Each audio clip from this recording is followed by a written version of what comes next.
Aujourd'hui, plus de 12 millions d'élèves fréquentent les écoles, collèges, lycées français.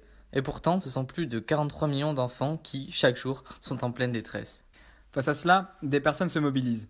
Ce combat, c'est celui qu'a décidé de mener Madame Bataille, l'invitée d'entre nous. Bonjour Madame Bataille.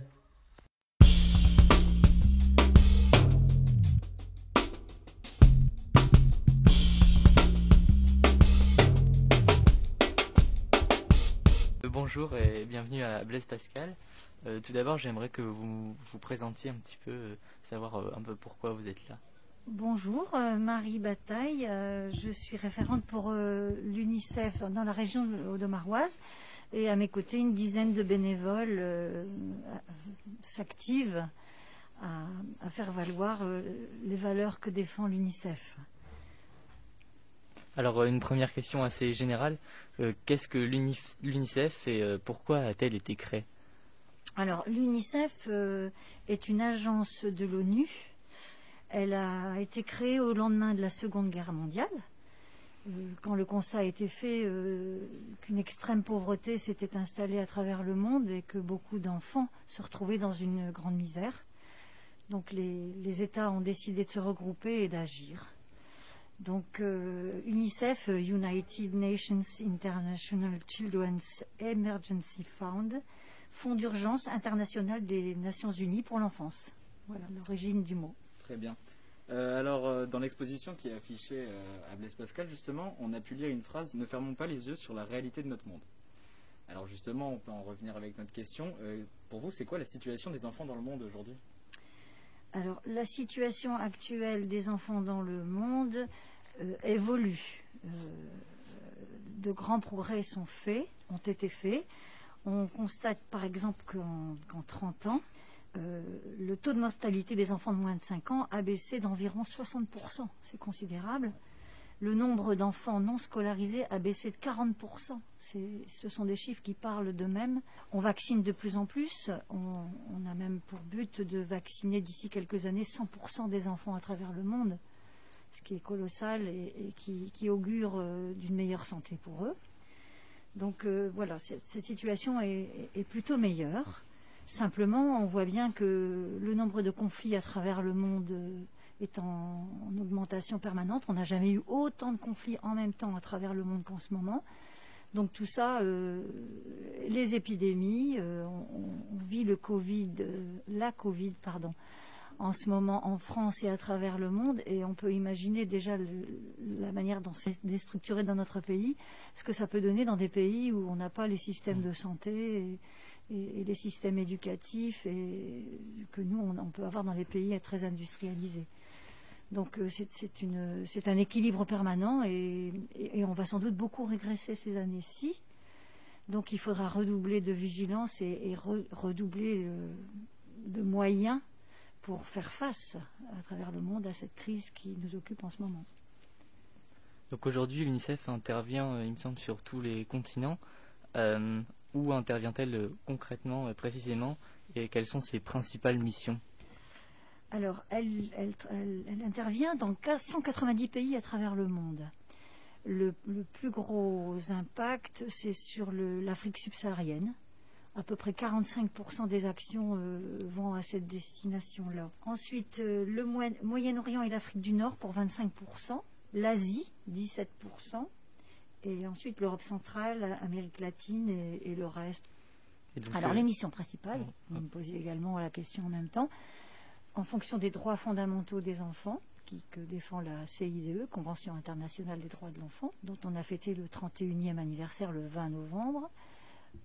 Défense des droits de l'enfant, des droits fondamentaux d'abord, la santé, l'éducation, la protection, le droit à la parole, l'expression, le droit au loisir, le droit de ne pas travailler, le droit de ne pas être exploité sexuellement ou dans les mines ou n'importe où, la guerre, le droit de ne pas être enrôlé dans des milices à la guerre. Voilà, ce sont sur ces droits fondamentaux que l'UNICEF porte ses actions.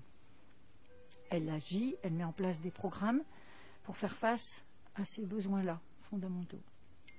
Alors des grosses actions comme ça à travers le monde, sur tous les continents, ça doit coûter cher, on s'en doute. Qui finance l'UNICEF ? Alors le financement de l'UNICEF vient des gouvernements, vient aussi énormément par les dons des particuliers, dons d'entreprises, dons de la société civile, voilà, tous les dons. Ça représente, je vais vous donner quand même un chiffre qui est important, les chiffres de 2019. Plus de 6 millions de donateurs dans le monde, c'est énorme. Le budget de l'UNICEF international, 6 milliards 182 dollars, ce qui fait 5 milliards 131 000, voilà, en euros. Hein. D'accord. 29 millions d'enfants ont été aidés à travers le monde en 2019. Pour vous donner, UNICEF France a reversé à l'UNICEF international 53,834 millions d'euros en 2019. Donc c'est colossal. Ouais. Et ce sont quasi exclusivement des dons. Donc vous diriez que la France est bien investie dans l'UNICEF? On est Oui. parmi les bons pays? Oui, tout à fait. La France a cette qualité d'avoir une population qui est très généreuse et ça fonctionne très très bien. Voilà, je pense que d'autres associations le constatent également. Hein. C'est pas que l'UNICEF, non. Et donc vous évoquiez tout à l'heure la crise du coronavirus. Oui. Quels ont été les moyens mis en place par l'UNICEF? Alors l'UNICEF, pour la première fois, est intervenu en France. C'est vrai, parce que l'UNICEF n'est pas accrédité par le gouvernement français pour agir en France. Et l'UNICEF, en général, n'intervient pas dans les pays qui ont des structures bien établies et qui ont des moyens. On a un système de santé, on a un système éducatif, on a les structures qui permettent à chaque enfant, normalement, de faire valoir ses droits en France. Ça n'est pas toujours vrai, il faut quelquefois rappeler à l'ordre pour certaines populations qui sont un peu écartées des circuits normaux, j'ai envie de dire. Mais cette année, le gouvernement a demandé à l'UNICEF d'intervenir pour faire face à la Covid, et on est intervenu notamment pour aller travailler auprès de populations en grande précarité, pour distribuer du matériel d'hygiène, pour expliquer aussi, pour sensibiliser, expliquer les gestes barrières, pour des missions comme ça. En Île-de-France, à Marseille, essentiellement.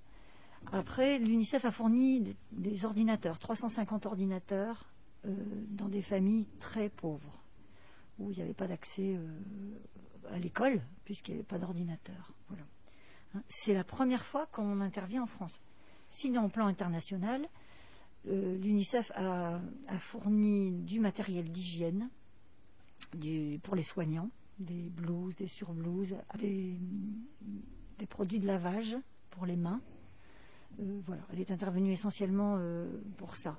Elle met aussi en place, dans le cadre de l'éducation, des relais pour que les enfants puissent continuer à suivre l'école.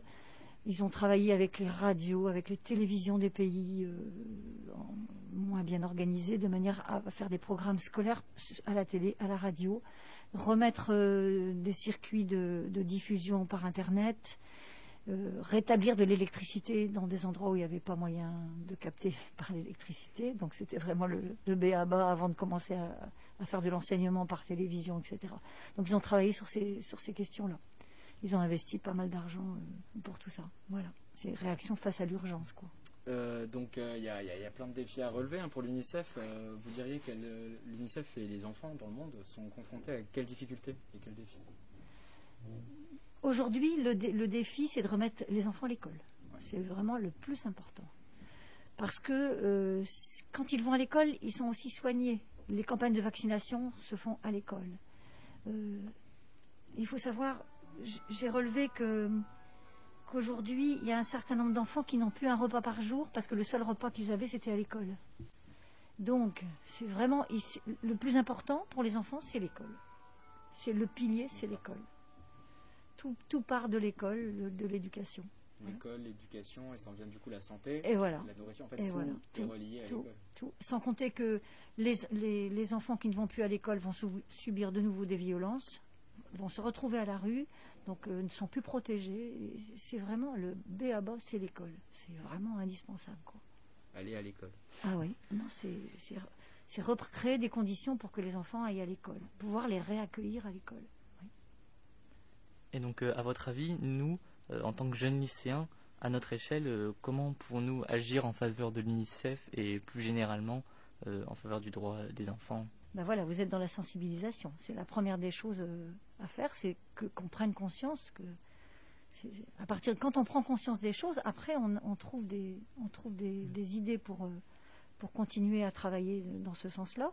Nous, 2 axes de l'UNICEF, c'est sensibiliser aux droits de l'enfant, qui va contribuer à faire en sorte que les gens améliorent leur façon de les respecter. Et la deuxième chose, c'est trouver des fonds pour permettre des actions durables dans les pays où elles ont besoin d'être mises en place. Les petits ruisseaux font les grandes rivières, hein, c'est ce qu'on dit toujours, et c'est bien vrai, quoi. Il faut savoir qu'avec 1 euro, on achète autant de vaccins, ou avec 1 euro, on permet à autant de crayons d'arriver sur la table des élèves dans les écoles, etc. C'est toutes des petites choses, mais la moindre action que l'on fait permet d'améliorer la condition de l'enfant. Voilà. Bah, imaginons que j'ai un ami qui s'appelle David. Et mon ami David, il me demande comment ça se passe les réunions. Ici, par exemple, on va prendre notre cas à Saint-Omer. Comment ça se passe les réunions quand je m'engage dans l'UNICEF en tant que jeune ambassadeur ou quelque chose d'autre? Comment ça se passe une réunion? Est-ce qu'il y a des débats? Est-ce qu'il y a des projets? Comment j'explique ça? Alors, actuellement, notre antenne n'était composée que d'adultes.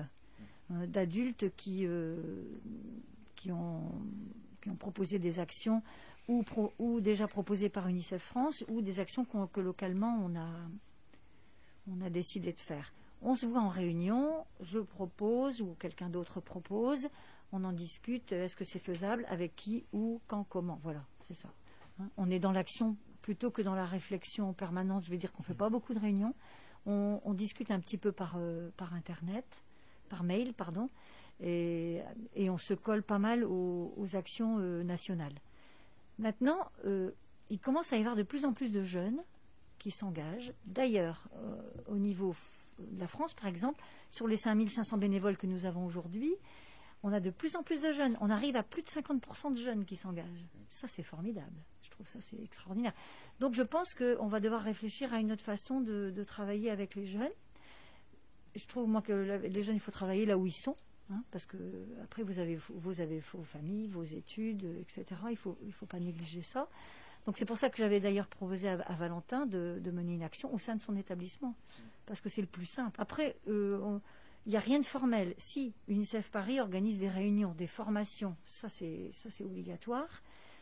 Mais après, là où on veut s'engager pour l'UNICEF, on s'engage où on est. Moi, je n'ai pas besoin de voyager pour m'engager pour l'UNICEF. Plus que ce qu'il faut sur l'agglomération de Saint-Omer. Voilà. Et de passer un moment avec vous ici, voilà, mon engagement, il est là aussi, c'est de vous transmettre et de vous donner envie et de partager l'émotion que je peux avoir à faire.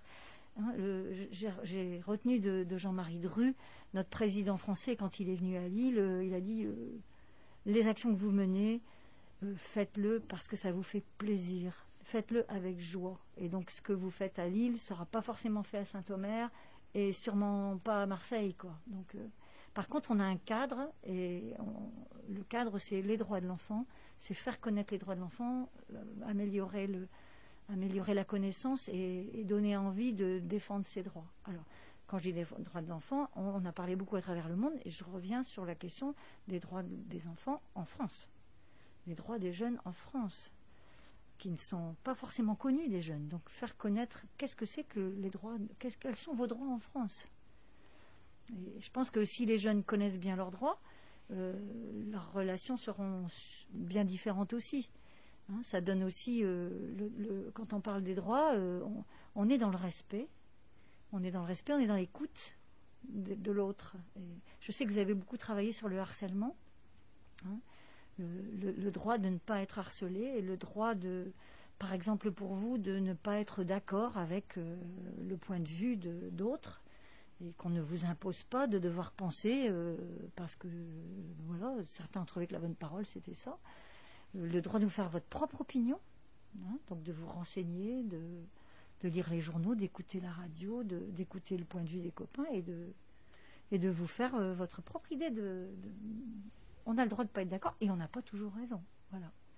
Moi, souvent, je reviens quand je fais une sensibilisation avec des jeunes, tout ça, je reviens avec plein de questions. Je me dis, tiens, c'est vrai, il a dit ça, mais moi je pensais que...